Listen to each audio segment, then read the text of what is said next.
بسم اللہ الرحمن الرحیم الحمد للہ وکفی وسلام علی عبادہ الذین اصطفی اما بعد۔ نشر الطیب میں سے کچھ پڑھا جائے گا، پھر حضرت کے ملفوظات میں سے اگر موقع ہوا تو کچھ پڑھیں گے۔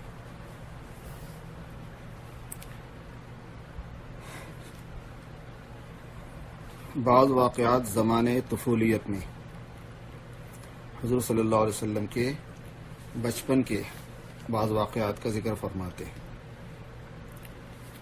پہلی روایت ابن شیخ نے خصائص میں ذکر کیا ہے کہ آپ کا گہوارہ یعنی جھولا فرشتوں کی جنبش دینے سے ہلا کرتا تھا۔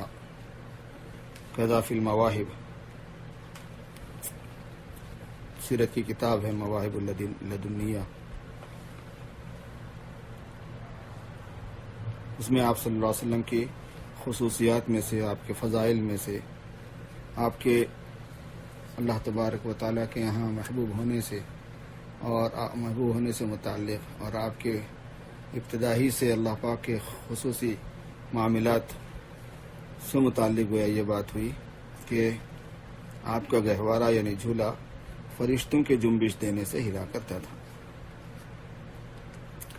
دوسری روایت بیہقی اور ابن عساکر نے ابن عباس رضی اللہ تعالی عنہما سے روایت کیا ہے کہ حضرت حلیمہ رضی اللہ تعالی عنہ کہتی تھیں کہ انہوں نے جب آپ کا دودھ چھڑایا ہے تو آپ نے دودھ چھڑانے کے ساتھ ہی سب سے اول جو کلام فرمایا ہے وہ یہ تھا، اللہ اکبر کبیرہ الحمد للہ کثیرہ وسبحان اللہ بکرۃ و اصیلا۔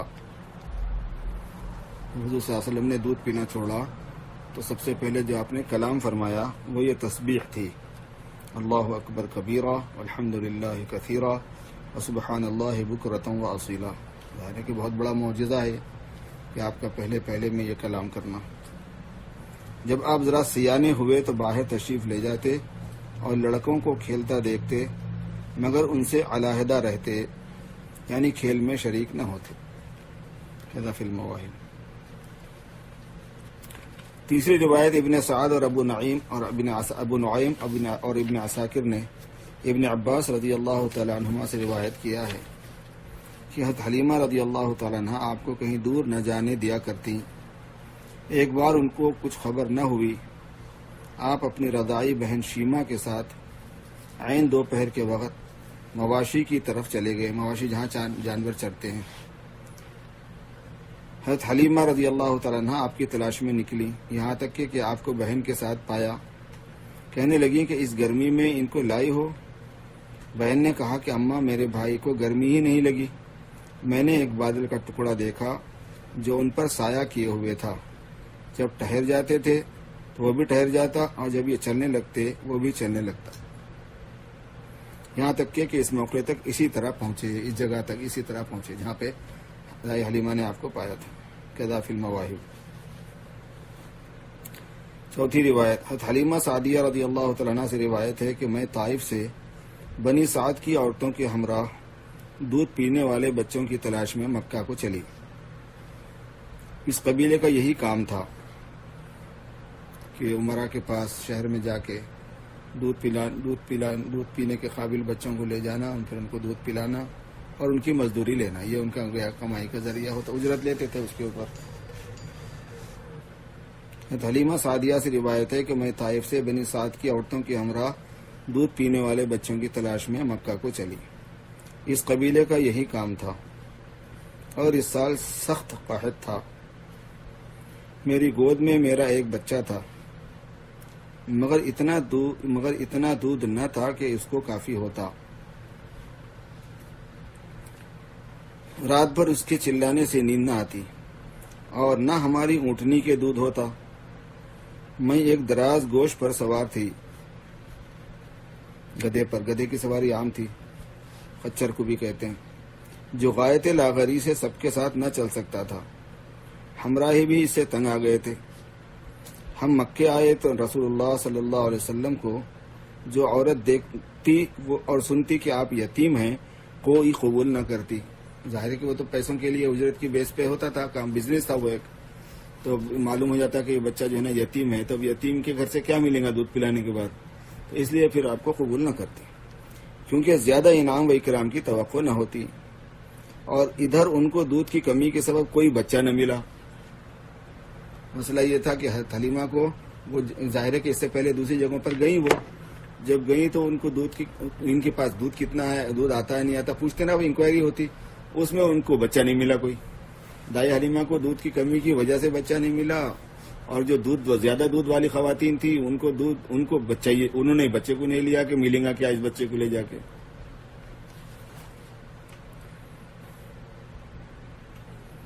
میں نے اپنے شوہر سے کہا کہ یہ تو اچھا نہیں معلوم ہوتا کہ میں خالی جاؤں، کوئی بچہ نہیں ملا دودھ پلانے کے واسطے بلکہ خالی جائیں، یہ تو اچھا نہیں معلوم ہوتا، میں تو اس یتیم کو لاتی ہوں، یہ یتیم کو لے جائیں گے جو بھی مل جائے گا، اب ہمارے پاس بھی تو زیادہ نہیں ہے نا۔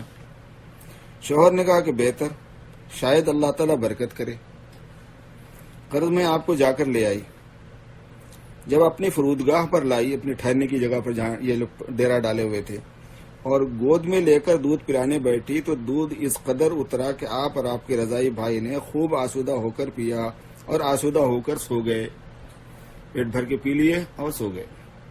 اور میرے شوہر نے جو اونٹنی کو جا کر دیکھا تو تمام دودھ ہی دودھ بھرا ہوا تھا، اس کے تھن میں بھی دودھ زیادہ آ گیا تھا۔ غرض اس نے دودھ نکالا اور ہم نے تو پانی بھگانے کی پلاننگ، فون بھگانے کی پلاننگ کر رہے ہیں۔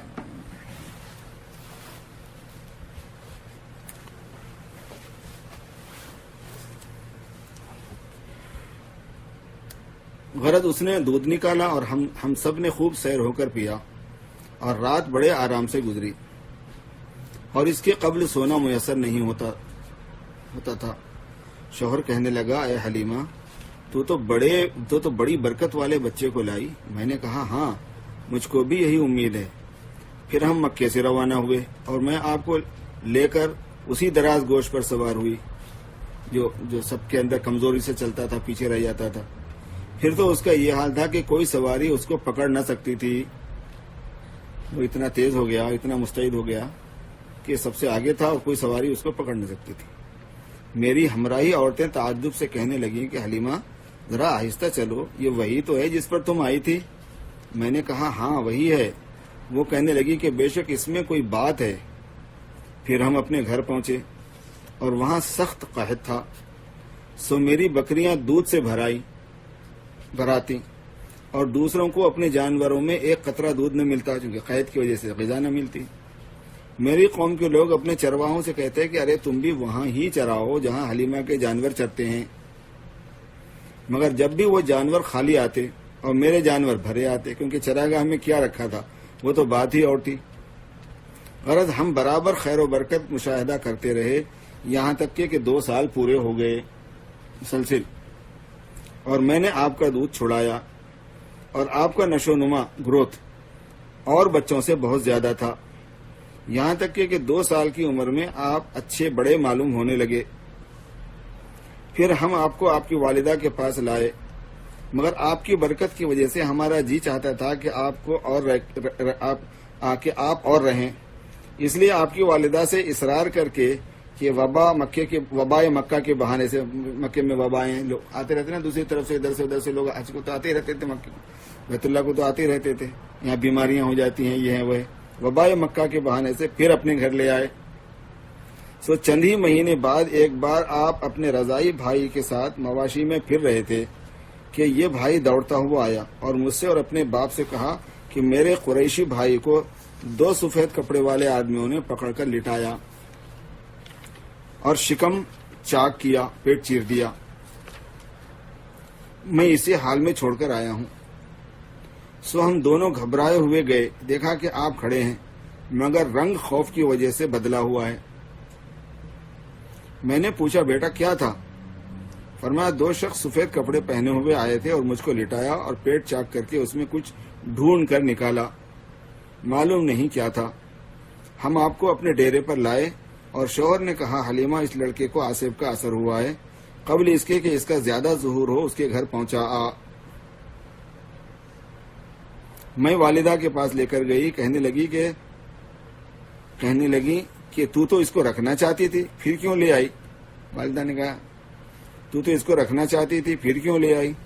میں نے کہا اب خدا کے فضل سے ہوشیار ہو گئے اور میں آپ کی خدمت کر چکی، خدا جانے کیا اتفاق ہوتا اس لیے لائی ہوں۔ بول بھی نہیں سکتے تھے نا، یہ کہانی ہوئی بولی۔ انہوں نے فرمایا یہ بات نہیں، یہ نہیں ہو سکتا، سچ بتلا۔ تو میں نے سب قصہ بیان کیا۔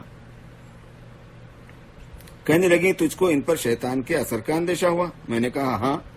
کہنے لگی ہرگز نہیں، واللہ شیطان کا ان پر کچھ اثر نہیں ہو سکتا، میرے بیٹے کی ایک خاص شان ہے۔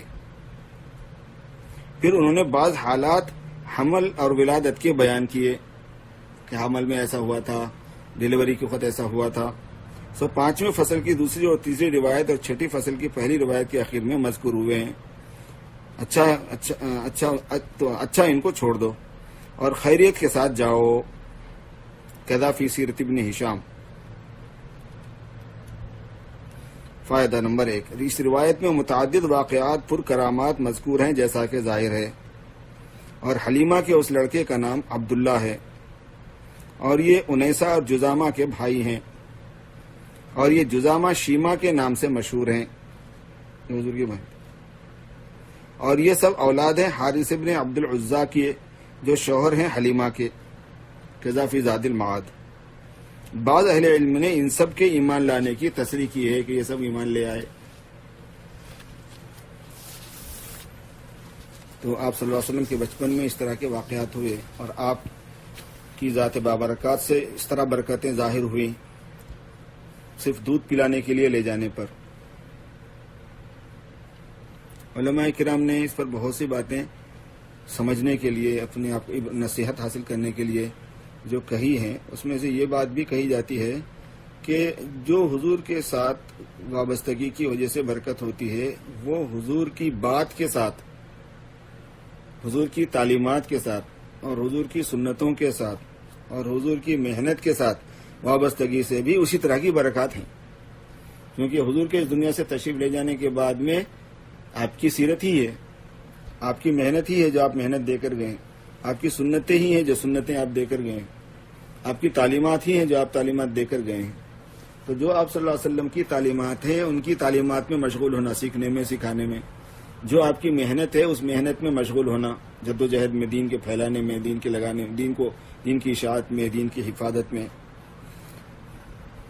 جو آپ کی سنتیں ہیں ان سنتوں کو اختیار کرنا اور ان کو پھیلانے میں لگنا، تو یہ وہ چیز ہے کہ اس سے ریلیٹڈ جو محنتیں ہوں گی، جو کام ہوں گے، ان میں لگنے میں اللہ تعالیٰ نے دنیا اور آخرت کی برکتیں رکھی ہیں، زندگی کا سکون رکھا ہے، آسودگی رکھی ہے، جیسے دائی حلیمہ نے اس کا مشاہدہ کیا اول روز سے۔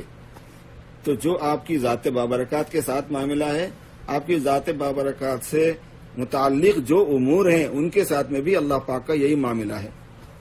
اسی لیے حضور پاک صلی اللہ علیہ وسلم نے یہ دعا دی ہے کہ جو میری باتیں سنتا ہے اور ان کو محفوظ رکھتا ہے اور ان کو پھیلاتا ہے، اللہ اس کو سرسبز و شاداب رکھے۔ نضر اللہ امرأ سمع مقالتی فوعاها وحفظها واداها كما سمعها او كما قال علیہ الصلوۃ والسلام۔ اللہ تعالیٰ اس بندے کو تر و تازہ رکھے، شاداب رکھے، خوشحال رکھے۔ نضر کے اصل معنی آتے ہیں اتنی تر و تازگی کے ظاہر پر نظر آ جائے، چہرے سے سمجھ میں آ جائے کہ یہ کھاتے پیتے گھر کا بندہ ہے، اس کے منہ پہ روغن ہوتا ہے، رنگ رغبت ہوتا ہے، ایک مالداری کے اثرات ہوتے ہیں۔ تر و تازہ رکھے، تو تر و تازگی تو ہوتے ہوتے اندر سے باہر تک آتی ہے نا، پھر وہ تر و تازہ رکھے اللہ تبارک و تعالیٰ اس بندے کو جو میری بات سنے، پھر اس کو یاد رکھے، پھر اس کو دوسروں تک منتقل کرے۔ تو اس لیے دینی تعلیم، دین کا تعلم، دین کی تبلیغی کام میں لگنا، اور جناب والا یہ مدارس کے ساتھ، یہ اداروں کے ساتھ میں جڑنا، اور دین کی تربیت جو خانقاہوں کا نظام ہے اس کے ساتھ میں جڑنا، یہ بہت ہی باعث برکت چیز ہے۔ زندگیوں کے اندر سے برکت نہ ہونے کا جو مشاہدہ ہے وہ ان حضور پاک صلی اللہ علیہ وسلم کے اصل کاموں میں دل و جان سے نہ لگنے کے برکات، اثرات ہیں وہ۔ اگر مسلمان امت مسلمہ حضور پاک صلی اللہ علیہ وسلم کے سے متعلق امور میں دل و جان سے مشغول ہوں، اخلاص کے ساتھ مشغول ہوں، جذباتی لگاؤ کے ساتھ میں مشغول ہوں، تو پھر ان برکتوں کا مشاہدہ بھی ہوگا یقیناً۔ پانچویں روایت محمد ابن اسحاق نے ثور ابن یزید سے اس بار کے شق صدر کے بعد کا واقعہ مرفوعاً ذکر کیا ہے. شق صدر کہتے ہیں اس واقعے کو جو حضور پاک صلی اللہ علیہ وسلم کے ساتھ بچپن میں پیش آیا. آپ کسی نے کو ایک تو معراج میں تشریف لے جاتے ہوئے آپ کے ساتھ میں پیش آیا، جیسا پیش آیا ویسا یہ بچپن میں ایک مرتبہ جو پیش آیا تھا اس کا یہ ذکر ہے کہ فرشتے آئے اور آپ کے بعد آپ کی سرجری کی، تو اور پھر یہ کہ آپ کے اندر سے کوئی چیز نکالی. وہ کیا چیز نکالی، وہ سرجری کا سسٹم کیسا تھا، پھر اس کو ملا کے کیسے سی دیا گیا. کتاب میں آگے شاید آئے کہ آپ صلی اللہ علیہ وسلم کے جسم مبارک پر شق صدر کے کیا نشان موجود تھا. سفید بالوں کی لکیر اس جگہ پر تھی، ویسے بالکل جیسے آپریشن کے وقت جیسے لائن پڑتی ہے ویسے ہی لائن آپ کے جسم مبارک تھی، اور اس پر ہلکے سے بال آئے ہوئے تھے جو آپ کی خوبصورتی کو اور بڑھا دیتے تھے. کیونکہ عام طور پر آپریشن کے بعد وہ جگہ جو جڑ جاتی ہے وہ تو بعض مرتبہ اس کے اندر خوبصورتی نہیں رہتی ہے، اس میں خوبصورتی بڑھ گئی تھی. مرفوعاً ذکر کیا ہے اس کے بعد کا کہ حضور صلی اللہ علیہ وسلم نے ارشاد فرمایا کہ ان دو سفید پوش شخصوں میں سے ایک نے دوسرے سے کہا کہ ان کو ان کی امت کے 10 آدمیوں کے ساتھ وزن کرو. چنانچہ وزن کیا تو میں بھاری نکلا. پھر اسی طرح 100 کے ساتھ وزن کرنے کو کہا، پھر بھی میں بھاری نکلا. پھر 1000 کے ساتھ وزن کیا تو پھر بھی بھاری نکلا. پھر کہا کہ بس کرو، اگر ان کو ان کی تمام امت سے وزن کرو گے تب بھی یہ وزنی نکلیں گے. سیرت ابن ہشام قذافی سے. اس جملے میں آپ کو بشارت سنا دی کہ آپ نبی ہونے والے ہیں. ان کو ان کی امت کے 10 آدمیوں کے ساتھ وزن کرو بلکہ بول رہے نا، تو اس کا مطلب یہ کہ انہوں نبی ہیں، نبی ہوں گے، نبی ہیں. فائدہ اور شق صدر کا اور قلب اطہر کا دھلنا 4 بار ہوا. آپ کے لیے یہ سرجری کا واقعہ 4 مرتبہ ہوا ہے. ایک تو یہی جو مذکور ہوا، دوسری بار بعمر 10 سال یہ صحرا میں ہوا تھا، جنگل میں ہوا تھا. تیسری بار وقت بعثت کے، جس وقت آپ رمضان میں ہیرا میں جب آپ پر قرآن پاک نازل ہو رہا تھا. تیسری بار بوقت بعثت کے بماہ رمضان غار ہیرا میں. یہ ایک قول ہے، اور بعض کے نزدیک ماہ ربیع الاول میں قذافی زاد المعاد. اور چوتھی بار شب معراج میں، آپ کے ساتھ شق صدر ہوا. تیسری بار بعثت جب آپ ہوئے، یعنی جب آپ کے نبی ہونے کی خبر آپ کو دی گئی اس دنیا میں، اس وقت غار ہیرا میں جب جبرائیل السلام تشریف لائے تھے وہاں ہوا. اور دوسری مرتبہ 10 سال کی عمر میں ہوا جب آپ صحرا میں تھے، جنگل میں تھے. اور ایک یہ جو دائی حلیمہ کے پاس رہنے کے وقت میں پیش آیا. اور 5ویں ثابت نہیں، 5ویں بار شق صدر ثابت نہیں. قذافی شمامہ بتغیر یسیر. شاہ عبدالعزیز قدس سرہ نے تفسیر سورہ علم نشرہ میں اس کے متعلق نقطہ لکھا ہے کہ پہلی بار کا شق ہونا اس لیے تھا کہ آپ کے دل سے حب لہو و لعب جو لڑکوں کے دل میں ہوتی ہے نکال ڈالیں، تھوڑا بہت کھیل کود کی طرف جو رجحان ہوتا ہے وہ ختم کریں. اور دوسری بار اس لیے ہوا کہ جوانی میں آپ کے دل میں رغبت ایسے کاموں کی جو بمقتضائے جوانی خلاف مرضی اللہ سرزد ہوتی ہیں وہ نہ رہے. اور تیسری بار اس لیے کہ آپ کے دل کو طاقت مشاہدہ عالم ملکوت کی ہو اور لاہوت کی ہو جائے. قذافی تواریخ حبیب الہ. چھٹی روایت، آپ پستان راست کا شیر پیا کرتے تھے اور پستان چپ اپنے بایاں اپنے رضائی بھائی یعنی حلیمہ کے بیٹے کے لیے ہمیشہ چھوڑ دیتے تھے. عام طور پر دودھ پلانے والی جو عورتیں ہوتی ہیں ان کے ساتھ چھوٹا بچہ دودھ پینے والا ہوتا ہے، تبھی تو وہ دودھ پلانے کی قابل ہوتی ہیں. تو جب حضرت حلیمہ ان کو لے کے گئی سرکار دو عالم صلی اللہ علیہ وسلم کو، تو ان کے ساتھ ان کا اپنا بچہ بھی تھا جو دودھ پینے والا تھا. تو حضور پاک صلی اللہ علیہ وسلم ہمیشہ دائیں طرف کا دودھ خود پی لیتے تھے اور بائیں طرف کا دودھ جو ہے نا وہ اپنے بھائی کے لیے چھوڑ دیتے تھے، اسی وقت سے نہیں پیتے تھے. آپ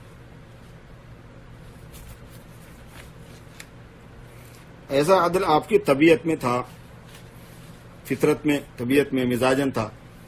اس کی واسطے بڑے ہونے کی بھی گویا وہ نہیں تھی. اور لڑکپن میں کبھی آپ نے بلو براز کپڑے میں نہیں کیا، پیشاب وغیرہ آپ نے کبھی کپڑے میں نہیں کیا، بلکہ دونوں کے وقت مقرر تھے. کہ اسی وقت رکھنے والے آپ کو جائے ضرور میں ضرورت کی جگہ میں اٹھا کر پیشاب کرا لیتے اور کبھی ستر آپ کا براہنا نہ ہوتا، اور کپڑا اگر اتفاقاً اٹھ جاتا تو فرشتے فوراً ستر چھپا دیتے۔ کذا فی تواریخ حبیب الہ۔ ایک بار اپنے بچپن کا واقعہ خود حضور صلی اللہ علیہ وسلم نے ذکر فرمایا کہ میں ایک بار بچوں کے ساتھ پتھر اٹھا کر لا رہا تھا تعمیر کے لیے، اور سب اپنی لنگی اتار کر گردن پر پتھر کے نیچے رکھے ہوئے تھے۔ جو تہبند تھا وہ گردن پر رکھ لیے تھے، پتھر چبھنا نہیں بول کے، اور نیچے لنگی کی ضرورت نہیں تھی، چھوٹے چھوٹے تو بچے تھے۔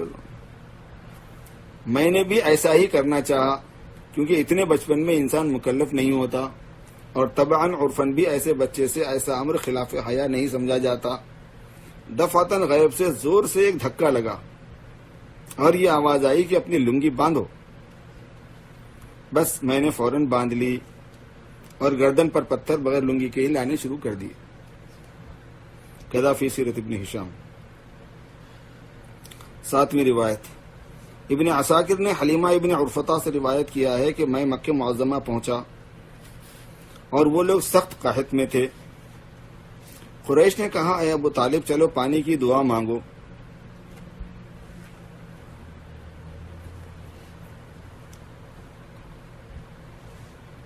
قریش نے کہا، اے ابو طالب چلو پانی کی دعا مانگو۔ ابو طالب چلے اور ان کے ساتھ ایک لڑکا تھا، حلیمہ ابن عرفطہ کہتے ہیں، ان کے ساتھ ایک لڑکا تھا اس قدر حسین جیسے بدلی میں سے سورج نکلا ہو۔ یہ لڑکے جناب رسول اللہ صلی اللہ علیہ وسلم تھے جو اس وقت ابو طالب کی پرورش میں تھے۔ ابو طالب نے ان صاحبزادے کی پشت خانہ کعبہ سے لگائی، ان کو خانہ کعبہ کو لگا کے کھڑا کیا، اور صاحبزادی نے انگلی سے اشارہ کیا، اور صاحبزادے نے انگلی سے اشارہ کیا، اور آسمان میں کہیں بدلی کا نشان نہ تھا، کوئی بادل وغیرہ نہیں تھے۔ سب طرف سے بادل آنا شروع ہوا اور خوب پانی برس گیا۔ صرف حضور صلی اللہ علیہ وسلم کو کھڑے کیا بیت اللہ سے لگا کے، اور آپ نے آسمان کی طرف اشارہ کیا۔ خلاف المواہب۔ اور یہ واقعہ آپ کے صغر سنی میں ہوا، یعنی بچپن میں ہوا، بہت زیادہ عمر کی بات نہیں تھی۔ 8ویں رعایت، ایک مرتبہ آپ ابو طالب کے ساتھ 12 برس کی عمر میں سفر تجارت شام کو گئے۔ تجارت کے سفر میں ابو طالب جا رہے تھے تو آپ ساتھ ہو گئے، آپ اس وقت 12 برس کے تھے۔ راستے میں بحیرہ راہب نصارہ کے پاس اتفاقاً قیام ہوا۔ بحیرہ راہب ایک نام ہے۔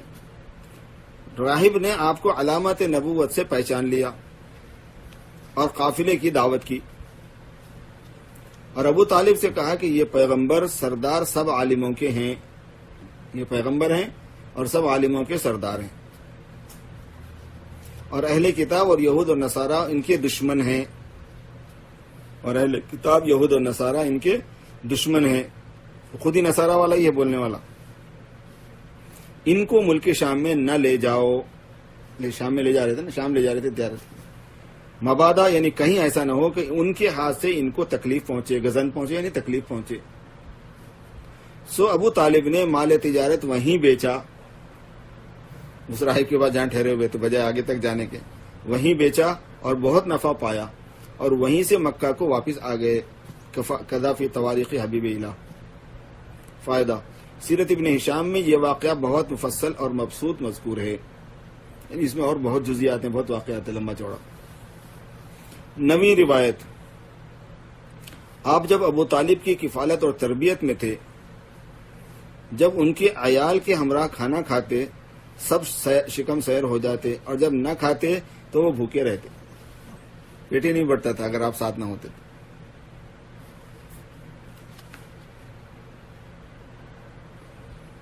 من الروض، ان کی عادت ہے نا کہ کچھ روایتوں کے بعد میں جو ہے نا قصیدے کے کچھ اشعار ذکر کرتے ہیں، اور کیا ترجمہ اس کا، اور کیا خوش قسمتی ہے حضرت سعدیہ کی، ان کو ایسی سعادت حاصل ہوئی جن کی قدر مخلوق میں عظیم ہے، کیونکہ انہوں نے بہترین تمام خلائق کو دودھ پلایا۔ ان کو یہ سعادت حاصل ہے کہ تمام مخلوقات میں سب سے افضل کو انہوں نے دودھ پلایا۔ یہ بڑی کامیابی ہے، اس کے برابر نہ شاہی ہے نہ وزارت۔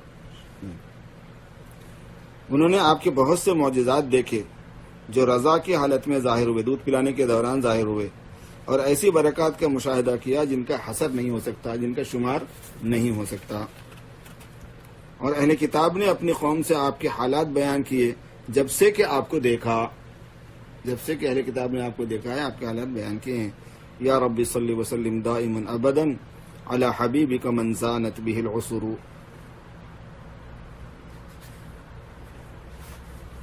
اللہ تعالیٰ آپ کی برکات سے ہمیں متمتع فرمائے۔ کتنے برکت والے پیغمبر، کتنے برکت والے نبی، اور ان کے ساتھ امت کس قدر بے اعتنائی برت رہی ہے، انسانیت، امت مسلمہ۔ حضرت تھانوی رحمۃ اللہ علیہ کے کچھ ملفوظات۔ ابتدائی تعلیم کے لیے مناسب عمر، تناسب عمر۔ فرمایا کہ رسول اللہ صلی اللہ علیہ وسلم نے سب سے زیادہ ضروری چیز کے لیے کہ نماز ہے 7 برس قرار دیے۔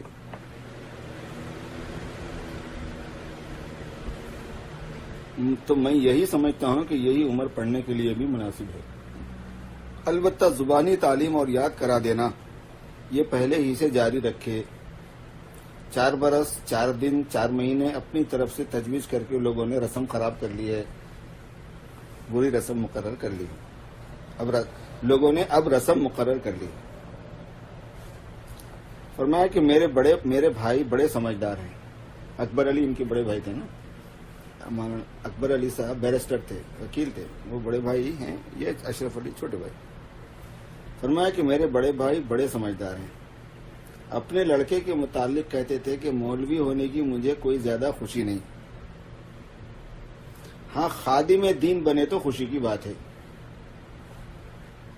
مولوی ہونے میں تو کوئی خوشی کی بات نہیں ہے، خادم دین بنے تو خوشی کی بات ہے، کیونکہ ابتدا میں انہوں نے کسی خدمت کا مشاہدہ نہیں کیا، اس لیے انہوں نے بار بار خط میں دریافت کیا کہ تم نے اپنے لیے معاش کا کیا ذریعہ تجویز کیا ہے۔ حضرت تھانوی سے انہوں نے پوچھا یا اپنے بیٹے سے شاید پوچھا کہ تم نے اپنے لیے معاش کا کیا ذریعہ، حضرت تھانوی سے پوچھا، انہوں مولوی بنے انہوں وکیل بنے نا، انہوں نے پوچھا کہ تم نے اپنے لیے معاش کا کیا ذریعہ تجویز کیا ہے۔ میں نے لکھ دیا کہ میں نے علم دین معاش کے لیے نہیں پڑھا ہے،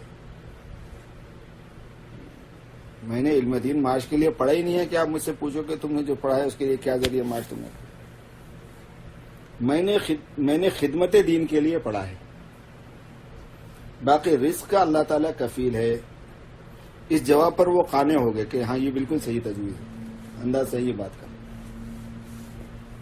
شروع سے ہی نیت میں یہ ہونا ہے کہ عالم اگر بنے تو اس کو ذریعہ بنا کے 4 پیسے بنائیں گے، تو پھر وہ لوگوں میں سوال آتا ہے کہ بھئی کیا کریں گے، زیادہ سے زیادہ امامت کریں گے، بچوں کو پڑھائیں گے، اسے تنخواہ کیا ہوگی، وہ 2-2.5 ہزار کی ہوں گی، اسے کیسا کام چلیں گا، تو لوگ اپنی بیٹیوں کو شادیوں کو بھی نہیں دیں گے، یہ خود بھی اس کا بھی مورل ڈاؤن ہوگا۔ جو بچے بگڑتے ہیں نا شروع سالوں سے، جو بچے جو ہے نا ذہن اپنا خراب کر کے تعلیم چھوڑنے کی سوچتے ہیں، تو اس کی وجہ یہ کہ خاندان والوں کی طرف سے یا دوستوں کی طرف سے یہ آتا ہے کہ بھئی تم کیا کریں گے اس کے بعد، تو اس میں یہ ہے کہ ہم کیا کریں گے، دین کی خدمت کریں گے۔ روٹی کہاں سے کھائیں گے، تو روٹی اللہ تبارک و تعالیٰ اس کا انتظام کرے گا، جیسا بھی کرے گا۔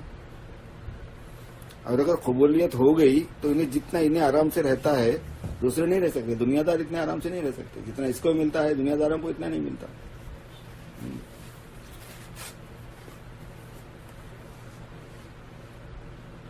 وہ ایک مولانا عمران خان صاحب رحمۃ اللہ علیہ بھوپال کے ایک بڑے ذمہ دار عالم تھے رحمۃ اللہ علیہ، اور تبلیغ کے بھی ذمہ دار تھے۔ ندوۃ العلماء لکھنؤ کا جو مدرسہ ہے اس کے ناظم بھی رہ چکے ہیں، وہ جامعہ ازہر کے پڑھے ہوئے تھے، خان آدمی تھے۔ ہم لوگوں کی ملاقاتیں ہیں ان سے، ان کی بیانات بھی سنے، واز بھی بہت اچھا کرتے تھے، تبلیغی تھے بہت پرانے۔ حضرت جلال آبادی سے بھی اچھے تعلقات تھے ان کے بہت۔ حضرت جلال آبادی نے ان کے بعض واقعات مجھے سنائے تھے۔ عمران خان صاحب بھی تھے اس مجلس میں، علیمیہ بھی تھے اس مجلس میں، میرے ساتھ یہ بات ہوئی، بلکہ حضرت جلال آبادی نے بعض واقعات مجھے سنائے۔ تو عمران خان صاحب رحمۃ اللہ علیہ فرمایا کرتے تھے کہ مولوی کی قسمت میں نقدی کم ہے، گننے کو پیسے کم رہتے ہیں، لیکن جنس اعلیٰ ہوتی ہے۔ دنیا کی جتنی چیزیں انسان کے کام کی ہوتی ہے اس میں سب سے اعلیٰ قسم کی جنس جو ہے نا وہ مولوی کی قسمت میں ہوتی ہے۔ کپڑا اس کے اچھے ملیں گے، صاف ستھرے زیادہ ملیں گے، کپڑوں کی جو ہے نا وہ استری تک خراب نہیں ہوں گی، جبکہ دوسروں کے پھٹم پھٹی پہ آ جاتے ہیں، میلے کچیلے ہو جاتے ہیں کام کرتے وقت.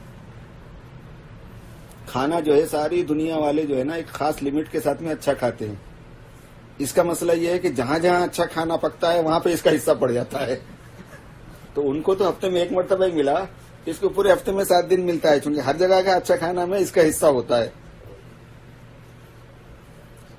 اچھی گاڑی ایک آدمی کے پاس ایک ہی ہوتی ہے، لیکن اس کے پاس سارے اچھی گاڑیوں میں بیٹھنے کا وہ ہوتا ہے. سب جگہ کے اچھی گاڑیوں والے لوگ اس کو اپنی گاڑی میں بٹھاتے ہیں، بھائی حضرت تبرکن بیٹھ جائیے، میں آپ کو لے کے چلتا ہوں، میں لے کے چلتا ہوں. تو جنس ہمیشہ اس کو اعلیٰ ملتی ہے. گننے کے لیے اللہ تعالیٰ نے انتظاماً مصلحتاً کچھ کم رکھے ہیں اس کو، اور وہ بھی سب کے ساتھ نہیں رہتا، اس میں بھی استثناء رہتا ہے. بات بہت گننے کے لیے بھی بہت ہوتا ہے. حضرت شیخ الحدیث مولانا زکریا صاحب رحمۃ اللہ علیہ نے جب حج کا ارادہ کیا تو ہر کوئی ان کے ساتھ حج کے لیے سفر کرنا چاہتا تھا، ان کے ساتھ حج کرنا جاتا تھا، سفر حج ان کے ساتھ ہو جائے. اور کسی آدمی کو سفارش کرنے کی اجازت نہیں تھی، جو بات ہے اپنے خود بولو. تو حضرت سے حضرت میں آپ کے ساتھ حج کے لیے چلنا چاہ رہا ہوں. حضرت فرماتے ہاں ضرور چلے، لیکن ایک ہی شرط ہے. وہ کیا؟ بولے آپ کا پورا خرچ میں اٹھاؤں گا. حضرت شیخ الحدیث بولتے تھے. شیخ الحدیث کی اس میں لکھا بعض حالات میں حضرت شیخ الحدیث فرماتے کہ ہے بالکل چلو آپ، مگر ایک شرط ہے. وہ کیا؟ کہ میں خرچہ آپ کا اٹھاؤں گا، آپ نہیں اٹھائیں گے کوئی خرچہ، آپ کا بھی میں ہی اٹھاؤں گا. ایسے 500 آدمی حضرت کے ساتھ ہو گئے حج کے لیے، اور حضرت نے 500 کا خرچہ اٹھایا. تو گننے کے لیے ان کے پاس کم تھے کیا؟ آپ اندازہ لگاؤ. تو یہ ایسے لوگ تھے. تو ایسا بھی گننے کے لیے بھی کم نہیں رہتے. اسی لیے بہت بڑا دل کر کے پڑھنے پڑھانے میں لگ جانا چاہیے، اور اپنے بچوں کو پڑھنے پڑھانے میں لگا دینا چاہیے، گھبرانا نہیں. اور جو پڑھنے پڑھانے والے ہیں وہ بھی بڑا دل کرے، گھبرانے کی کوئی بات نہیں ہے. بس صرف اللہ تبارک و تعالیٰ کو منانے کی بات ہے کہ ان کو پسند آ جانا ہے معاملہ. انہیں نیت جو ہے نا تعلیم سے، دین کا علم حاصل کرنے سے خدمت دین ہے، نہ کہ معاش.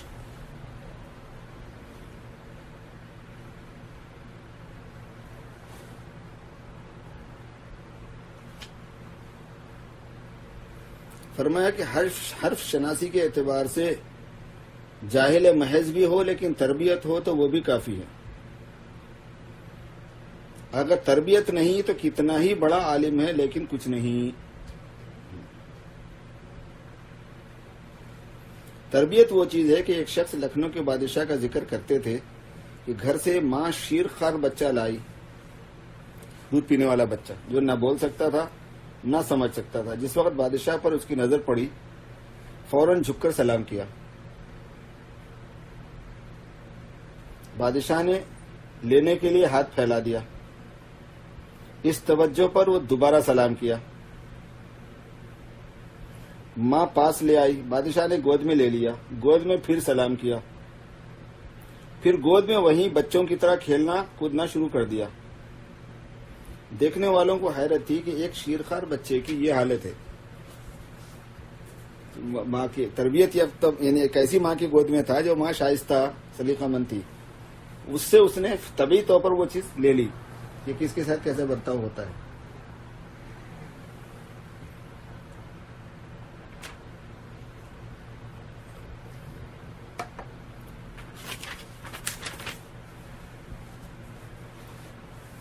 فرمایا کہ میں جب مکے میں تھا، ہمارے متوف ایک نیک آدمی تھے، ہندوستان سے تحصیلداری چھوڑ کر ہجرت کر گئے تھے.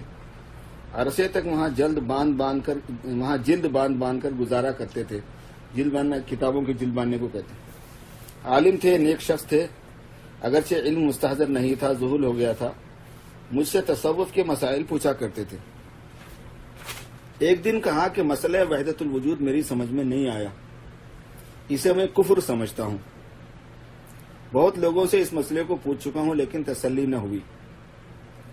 میں نے کہا میں دعوی تسلی کا تو نہیں کر سکتا، لیکن میں اس کے متعلق آپ سے تقریر کروں گا. سننے کے بعد آپ یہ کہیں گے کہ بغیر اس کے ایمان کامل نہیں ہو سکتا. تھانوی فرما رہی ہیں. میں نے کہا جمعہ کے دن صبح کی نماز کے بعد آ جائیے، لیکن کسی کو ساتھ نہ لائیے گا. ان کے بھتیجے بہت خشک مزاج اور ضدی آدمی تھا، انہی کی وجہ سے میں نے یہ شرط لگائی تھی، لیکن انہوں نے کہا کہ صرف وہ شخص آئے گا.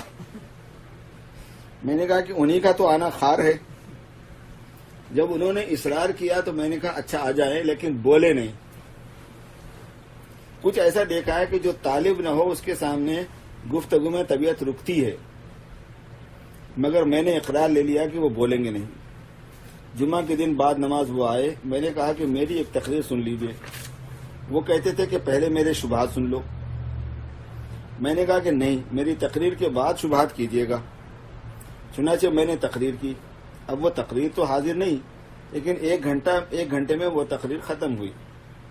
میں نے اس کی کوشش کی کہ علوم درسیہ کی اصطلاحات اور قواعد پر ان کے استبعادات اور شبہات کا ازالہ کیا جائے، یعنی اصطلاحی زبان زیادہ بولی جائے کتابی. بعد تقریر کے انہوں نے شبہات پیش کیے. میں نے کہا کہ فلاں شبے کا فلاں تقریر سے جواب ہوا ہے، میں نے جو کی پیچھے، اور فلاں شبے کا فلاں تقریر سے. غرض ایک بھی شبہ نہ رہا. وہ یہ کہہ کر اٹھے کہ واقعی بدون اس کے ایمان کامل نہیں ہو سکتا، وحدت الوجود کے سیکھے بغیر. بڑی دعائیں دی اور حضرت سے جا کر عرض کیا کہ آج ایک بڑی چیز حاصل ہوئی، اس کی بدولت یہ مسئلہ حل ہو گیا. حضرت نہایت خوش ہوئے. جب تھانوی حضرت بولے تو حضرت حاجی صاحب فرمایا کہ ہاں جی ہاں، ان پر یہ مسئلہ خوب منکشف ہوا ہے. یہ واقعہ بیان فرما کر ہمارے حضرت نے فرمایا کہ یہ اس قدر باریک مسئلہ ہے کہ مدتوں تک خواہ عقیدت سے سنے، لیکن کم از کم جب تک خالی و ذہن ہو کر نہ سنے تب تک سمجھ میں نہیں آ سکتا. بہت سے بزرگوں کی تکفیر ہوئی ہے اسی کی بدولت. اسی لیے سب کے سامنے دقائق کے ظاہر کرنے سے کچھ فائدہ نہیں بلکہ منع ہے. گفتگو کرنا تو نراقال ہے، اس سے حال تھوڑا ہی حاصل ہوتا ہے. یہ ایک ذوقی مسئلہ ہے، جب تک حال داری نہ ہو سمجھ میں نہیں آتا.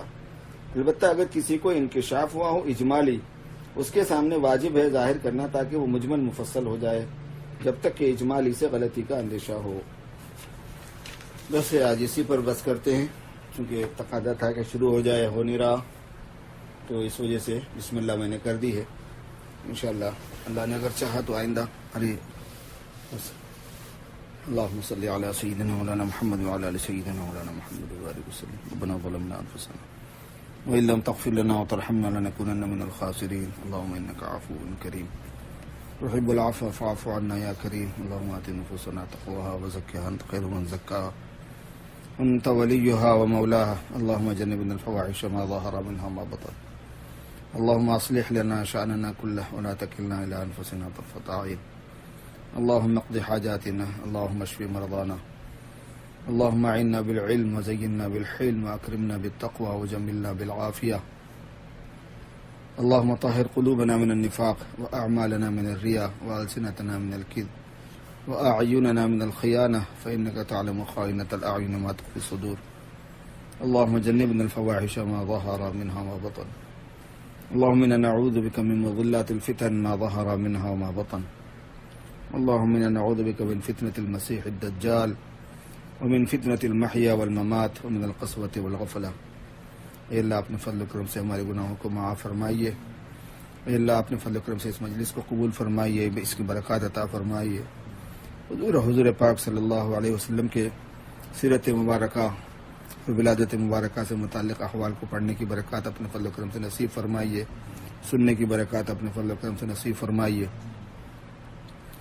اے اللہ موجودہ حالات میں جو وبا اور مرض عام ہو گیا ہے، اس سے ہم کو، ہمارے بڑوں کو، ہمارے چھوٹوں کو، ہمارے مردوں کو، ہمارے مستورات کو، سب کو بچائیے اور پوری امت مسلمہ کو بچا لیجیے. اے اللہ پوری دنیا میں امت مسلمہ کی خاص حفاظت فرمائیے. اے اللہ امت کو غلبہ نصیب فرمائیے، امت کو شرور و فتن سے محفوظ فرمائیے، دشمنوں سے اور دشمنوں کی چالوں سے محفوظ فرمائیے، دشمنوں کی دسیسہ کاریوں سے محفوظ فرمائیے. کرم کا، رحم کا، عفو و عافیت کا معاملہ فرما کر ہماری دعاؤں کو قبول فرمائیے.